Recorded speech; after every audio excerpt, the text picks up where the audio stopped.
문영배 소장 대행의 SNS 글이 소환됩니다. 2012년 9월 19일에 쓴 글이군요. 때로는 최적의 결론을 내는 것보다 결정의 시기가 중요한 경우도 있죠. 재판도 그렇고 정치도 그렇고. 송영훈 변호사님. 재판에서 최적의 결론을 내는 것보다 최상의 시기가 있다. 저 최상의 시기 결국 자신이 퇴임할 4월 18일 전에 선고하는 게 중요하다. 이런 것 아니냐라는 또 해석도 나오더라고요. 그러니까요. 저게 이제 문영배 헌법재판소장 권한대행이 지나치게 SNS를 많이 해서 생긴 논란들입니다. 사실 그 평균적이고 그리고 열심히 일하고 있는 양심적인 법관들은 저렇게 SNS를 많이 하지 않습니다. 대부분의 경우에 SNS를 고도로 자제하고 하는 경우에도 뭐 본인 프로필 사진 올리지 않고 그리고 뭐 댓글 다는 것이나 게시물 쓰는 것이나 굉장히 조심하고 아주 친한 거의 뭐 가족 같은 사이가 아니면은 SNS상에서 친구도 잘 맺지 않는 것이 보통입니다. 그리고 자 문영배 헌법재판소장 권한대행이 저 글을 쓴 것이 2012년 9월인데요. 그 이전에 이미 2012년 5월에 대법원 공직자윤리위원회에서 법관들의 SNS 사용에 대해서 권고사항이 나왔었습니다. 일종의 가이드라인이죠. 그 당시에 공정한 재판에 영향을 미칠 우려를 야기할 수 있는 외관을 만들지 않도록 신중하게 처신하여야 한다. 이게 권고사항의 핵심이었습니다. 그런데 그런 것들을 다 무시하고 저렇게 페이스북, 트위터, 블로그에 수많은 흔적들을 남긴 결과가 오늘날 부메랑으로 돌아와서 지금 여러 가지 공정성 논란을 낳고 있지 않겠습니까? 여기에 대해서 헌법재판소가 오늘 브리핑을 통해서 사법부의 권한 침해 가능성에 대해서 우려를 표하는 바이다 이런 입장을 밝혔는데 사실은 헌법재판소에서 어떤 최소한의 유감 표명이라든가 혹은 절차적인 공정성을 담보할 수 있는 어떤 논리나 답변 이런 것들이 나왔어야 된다고 생각합니다. 국민들께서 오히려 우려가 크시지 않을까 저는 그런 생각이 듭니다. 어떨 때는 재판의 경우에도 최적의 결론보다 시기가 중요할 때가 있다. 자, 왜 그런 글을 쓰셨습니까? 라고 저희 취재진이 문 대행에게 물어봤습니다. 이렇게 답했습니다. 나는 기억이 나지 않는다. 어떤 배경에 그런 글을 쓰셨죠? 알 수가 없다. 문 대행의 SNS 글이 계속 논란인데요. 과거에도 그런 지적이 있었습니다. 만나보시죠. 현재 삭제를 했습니다. 후보자 블로그에 이런 걸 지금 쓰신 적이 있습니까? 우리법연구회 회원이 지지하는 대법원장이 취임했고 한 단체가 대법원장을 지지했다. 이런 행동을 하는 겁니다. 이게 학술 연구단체입니까?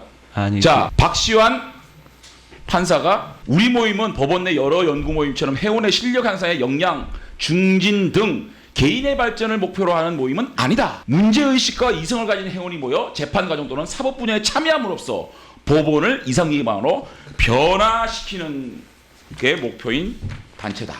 사실상 사법부 운영권을 장악해서 목표를 달성하기 위한 행동하는 단체로 보입니다. 그래서요. 모든 문장은 맥락 속에서 이해가 되는 겁니다. 우리법 연구의 이름에 녹아있는 박시환 정신 이렇게 표현했습니다. 그 말 뜻이 뭐냐면 우리법 연구의 이름을 박시환 대법관이 지었습니다. 그걸 말하는 겁니다. 예. 박시환 그 판사가 작성한 이 문장, 요 문장에는 동의하지 않습니다. 저는 동의하지 않습니다. 근데 왜 블로그에서 내렸어요? 글을 왜 삭제했습니까? 하도 많이. 근데 하도 비판을 받고 삭제하는 거예요.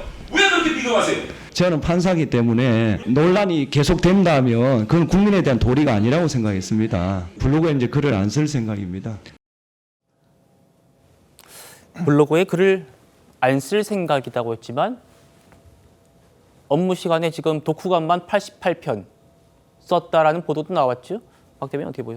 그러니까 2019년에 이미 좀 재판관으로서 논란이 됐기 때문에 그 블로그를 폐쇄를 했다라고 말씀을 하셨는데 이미 또 트위터에서 1,300개가 넘는 또 SNS 글들이 발굴이 되면서 지금 논란이 되고 있는 건 아니겠습니까? 그러니까 재판관 자체 처신 문제가 또 심각하다라고 생각을 하고 이런 것들을 기억나지 않는다라고 일축을 하고 계신데 2019년에 저 청문회 현장도 기억이 안 난다라고 말씀을 하실까요? 그런 것들이 좀 의구심이 들고요.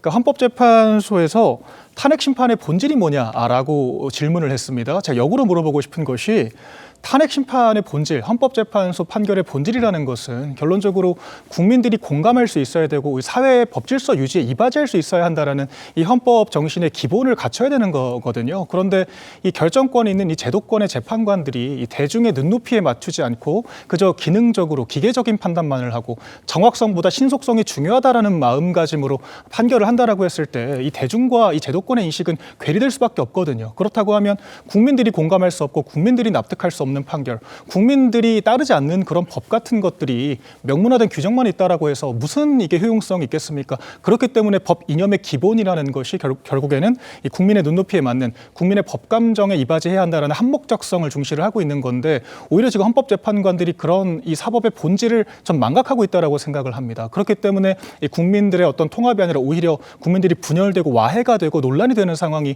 계속되는 것이고요. 그러니까 문영배 재판관 이제 4월 18일이면 떠나시겠지만 이제 이분이 만들어 놓은 이런 이 나쁜 레퍼런스에 대해서는 저희 국가적으로 좀 반면교사로 삼아서 앞으로 답습하지 않아야 할 것 같습니다. 모름지기 판사라면 국민들에게 논란을 만들면 안 된다고 생각한다. 앞으로 그 논란되는 그런 블로그는 쓰지 않겠다라고 했지만 독후감만 88편을 썼습니다. 왜 그러셨죠? 라고 저희 기자가 또 물어봤는데 이렇게 해명했습니다. 헌법재판소 도서관에서 빌린 책들이다. 헌법재판소 업무와도 관련이 있으니까 구비해 놓은 책들이겠지.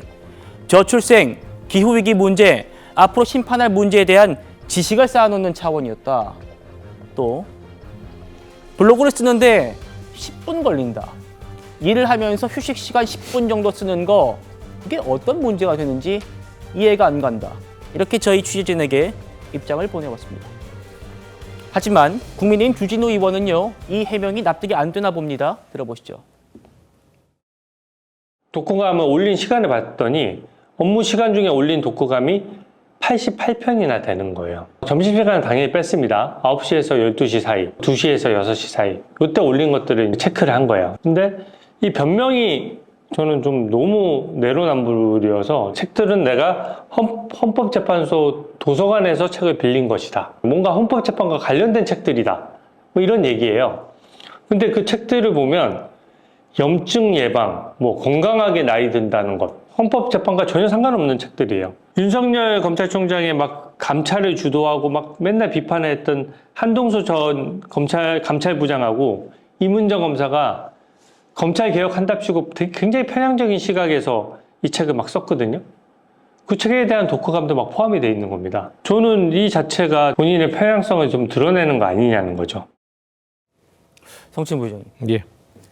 대통령 비판했던 한동수 전 대검 감찰부장, 이문정 검사, 이 책 독후감을 쓴 것도 본인의 편향성만 더 드러낸 것 아닌가, 이런 주진우 의원의 지적이었어요. 저는 뭐 일부 받아들일 부분이 분명히 있다고 생각합니다. 뭐 염증 예방 이런 것들이 뭐 왜 도움이 됐는지, 왜 그런 책이 독후감까지 썼는지 저도 이해가 안 되는 부분이 분명히 있고요. 근데 저는 그런 것들, 만약에 이 문영배 재판관이 이 독후감 보니까 뭐 업무 시간으로 되는 거 88편 이외에 뭐 460편이나 된다고 하는데, 이런 것들에 대해서 지적을 하기 위해서는 저는 문영배 재판관이 헌법재판관 내지는 그 이전의 판사 시절에 뭔가 판결을 내리는데 다른 재판관과 비교해서 상당히 오래 걸렸다든지, 그리고 아니면은 판결을 좀 그 맡은 건수가 다른 재판관들과 비교해서 적었다든지, 왜냐하면 저렇게 독후감이나 다른 일들을 하느라고 뭔가 재판 업무에 소홀했다는 그런 객관적 증거가 있어야 저거에 대해서 비판을 또 강하게 할 수 있다고 생각하거든요. 단순히 뭐 그 독후감을 많이 쓰고 책을 많이 읽었다, 이것을 비판하는 것보다는 업무 시간을 올렸다, 뭐 그것을 계속 업무 시간에 쭉 읽고 올렸는지 작성했는지는 확인하기 어려운 부분이기 때문에 물론 좀 비판받을 부분이 있지만 그 문영배 재판관의 과거 재판과 관련된 행적들, 그 데이터들도 같이 저도 지금 찾아보지 못했기 때문에 이것까지 있어야 좀 더 명확하게 비판할 수 있다는 말씀을 드리는 겁니다. 그런 것들이 같이 있어야 주진우 의원이 말하는 문영배 재판관은 업무 시간에 소홀히 하면서 저런 것들을 했다라는 비판이 온당하게 그 국민들에게 다가갈 수 있을 것이다. 단순히 저것만으로도 비판할 부분은 있습니다만 저는 아직까지는 부족한 부분이 있다라는 지적은 하고 싶습니다. 알겠습니다.